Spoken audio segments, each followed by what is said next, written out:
I'm in Dallas, Texas at Common Desk in Deep Ellum to give a workshop on vlogging for business. So it's really what to think about and how to approach creating content for your business. Without talking too much about it, I'm just gonna jump right in. I didn't do a ton of research into data for this talk because everyone already knows the importance of video. That's why we're here. So I want to talk more about video, strategy and stuff, but just a little bit of a summary of what I thought was the most important stuff that came from the Kleiner Perkins recent report. That's like 365 pages. State of the web, state of advertising. These are things I thought were really interesting. Web ad spend has passed TV this year. And so people are actually spending more on web than they are on TV ads. So this transition is coming full circle. Google and Facebook are 85%. It's about 3-to-1 Google to Facebook of the control of that, the actual ad spend. 26% of clicks on Facebook, people actually make a purchase, which is a big deal. It's getting more and more targeted. We really know the ROI.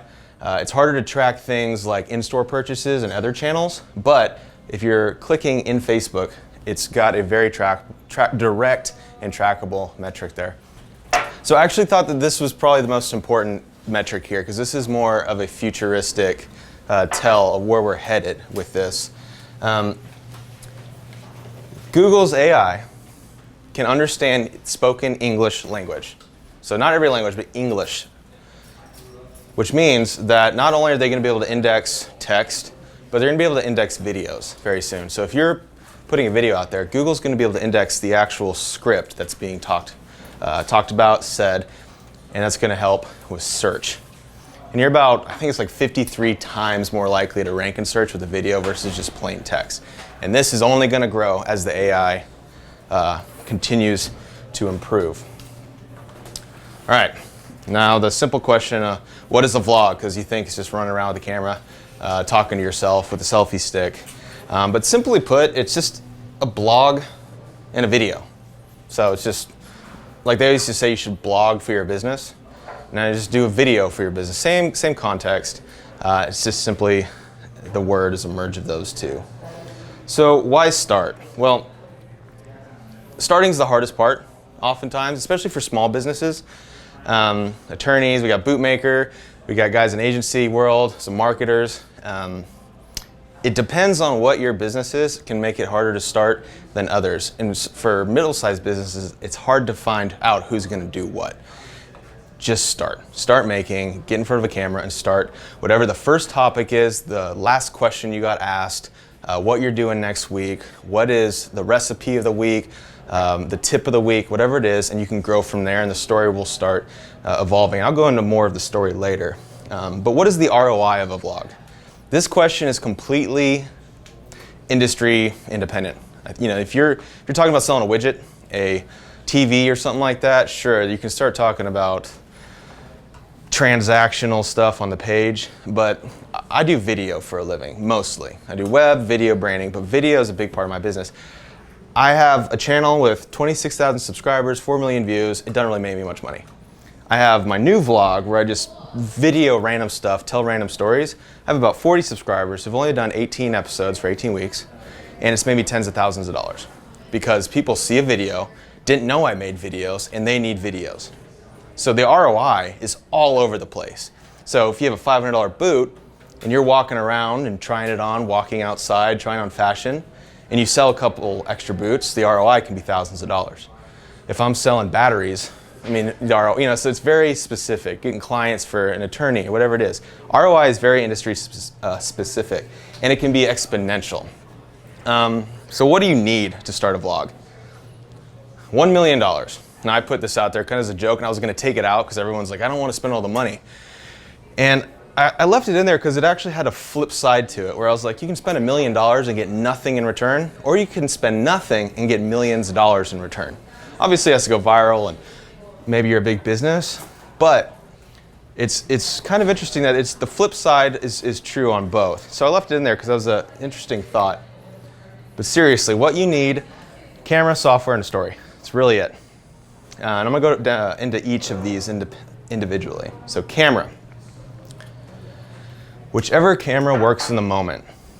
All right, so you don't need a DSLR, you don't need a professional camera. whatever works in the moment. So I got my point and shoot, I got my professional, kind of mid-level digital camera back there, and I have a professional camera back home. I use this one the majority of the time. This is in my pocket, this is where the story is, and it's the less invasive. So that camera, I put a shotgun mic, I can go talk to people, but they get intimidated. If I have a little point and shoot, sometimes the story is more authentic and I always capture what I need. So whatever camera works in the moment, and a lot of times that's the iPhone. If I'm on a jog and I see something, I got a 4K camera in my pocket. Now, point and shoots are more dynamic, but still, whatever camera in the moment is the best camera for your vlog. The next thing is software. So this one's a little tricky. I'm gonna start with the professional stuff first and then go from there, so don't get sticker shock. So these are the two of the main professional softwares out there. You got Final Cut Pro and Premiere Pro. Final Cut's $300 software. Premiere Pro is 20 bucks a month for a single product subscription with Adobe Creative Suite. Now I put these up here first because first of all, I use Final Cut Pro. Premiere Pro is kind of the industry choice amongst professionals, but then there's even splitting hairs in that conversation. The reason why I'm married to Final Cut Pro is because I've just invested a lot in plugins. And so I didn't want to have a sunk cost of plugins and extensions and having to switch to Premiere. And plus my entire workflow would have to change. I'd have to migrate a bunch of video content, which it wouldn't be a long process, but it'd be longer than I want to spend. And if you want a free software, things like iMovie, Shotcut, Lightworks. Now I haven't used Shotcut or Lightworks personally. I've just looked at them. I use Final Cut, I've used iMovie in the past, I've used Premiere Pro. Now, when you're thinking about starting out, here's some things to think about. iMovie is kind of like a dumbed down version of Final Cut Pro. So it's a great way to get used to the UI from Final Cut Pro if you want to make that transition. And then Premiere Pro is only 20 bucks a month, and I have not, from what I've seen on these other softwares, they are not much more intuitive than Premiere Pro as a professional editing software. So it might have more bells and whistles, it might be more intimidating, but I don't think it's any easier to learn. So if you think like, hey, I'm eventually going to take this more serious or get professionals, if you start with iMovie and are moving into Final Cut Pro, that transition's easier. If you just go right into Premiere and start learning the simple stuff, if you want to bring in a professional, they can hop right into your project using the same software. So there's little things to think about workflow. I don't know anyone that uses Shotcut or Lightworks unless you're just kind of a hobbyist filmmaker. So those are free, but it's worth looking at the real solutions long term. The next thing you need is a story. All right.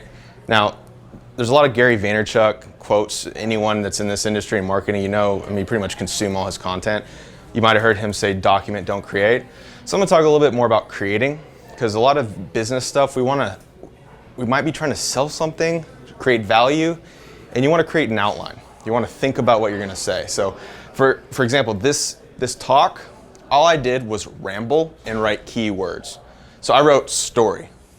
I didn't write bullet points of what the story was. I wrote, all right, Aaron, at this point, story is what you're gonna talk about, and I'm making up as I go, because I've said this stuff a million times. So as a professional in your industry, you know your spiel. You have to sell it all the time.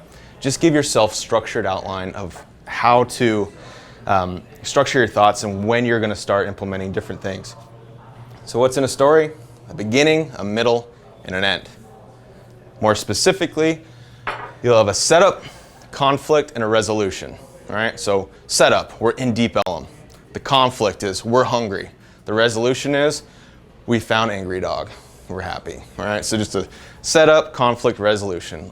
Why you're here, where you are, what the challenge is, and then the resolution to it. So the tutorial can be the same thing. Who you are, why you're saying it, the challenge, and then here's how to fix it, or the value add of whatever it is. And of course I mentioned document versus create. So this is where a true vlog comes in.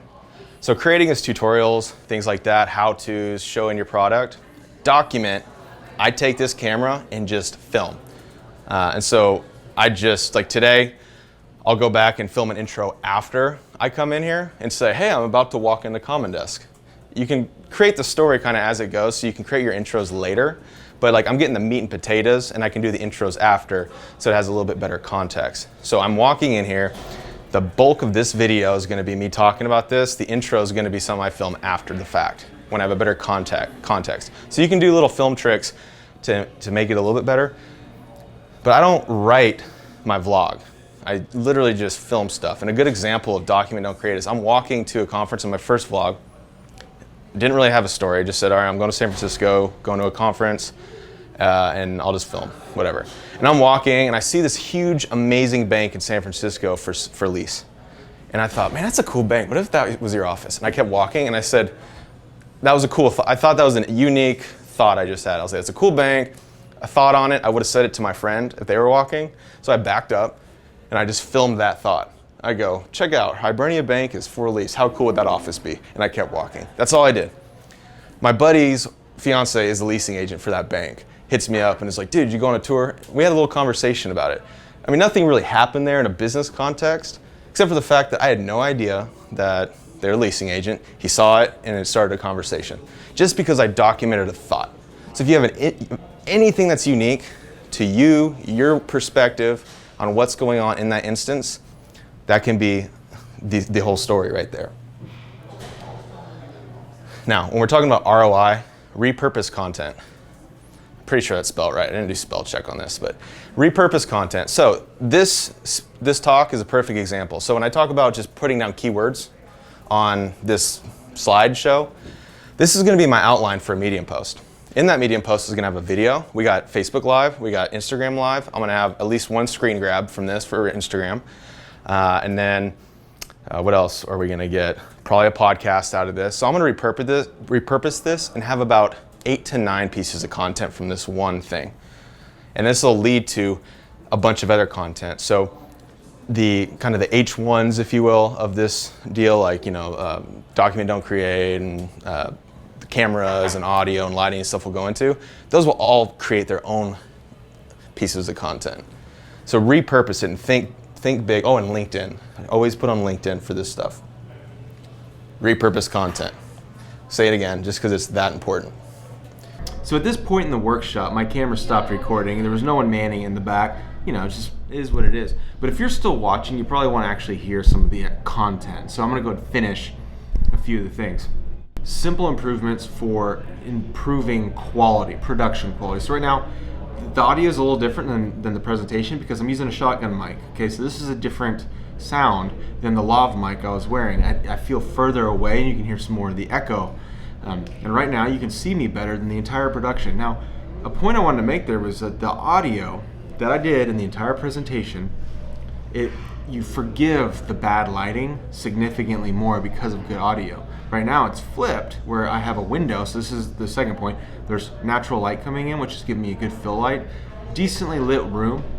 But you can see, like, what's more forgiving? Would you rather have had the other audio, or would you rather have this lighting? So there's something to think about when you're doing your video production. But I would always go with audio first. Now, when you have kind of a hybrid mix there, it's a little more of a toss-up. But that takes me to my next point. Invest in a microphone. If you're gonna spend money on anything, I have an awesome Go Mic Pro that I keep on my computer. It's $40. Above this camera, I have a Rode mic. On the presentation, I was using a professional Sennheiser lav mic, which is about $600-700. So that's a little bit higher budget. I think this was like $100-150 for this shotgun mic, but you can get cheaper mics. So if you're just using a camera phone, just get yourself a little lav mic. It'll improve the quality significantly. 3 things to think about: ego, emo, or info. So you want to think about it. If someone's going to share it, they're doing it for their own ego. Okay? So say that I'm a Dallas or a Pittsburgh Penguins just won the cup. I'm a huge fan. They won. I'm going to share it because I want to have pride, but it's just my ego. We won, pride. And there's an emotional side. So emo is the second one. Emo. What emotion does it trigger? Some people get mad. They get sad. So a lot of people share political stuff because it makes them angry. Or is it informational? Is it something you're like, man, this provided me a lot of value? I'm going to share it with you because I think it'll provide you a lot of value. So ego, emo, and info. You got to think about those 3 things. And I don't mean, ego, like does it fill my ego as the producer, but as you as the audience, does it pump your ego to where you're sharing it? It helps you. So those are some things to think about. From there, in the rest of the conference, we went to a Q&A that was longer this entire video for about 20-25 minutes.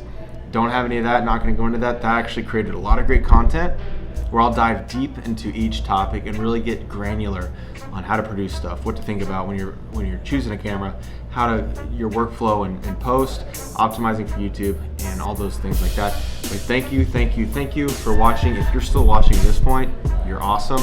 Love you. Click like and subscribe so I can make more of these videos. Thanks.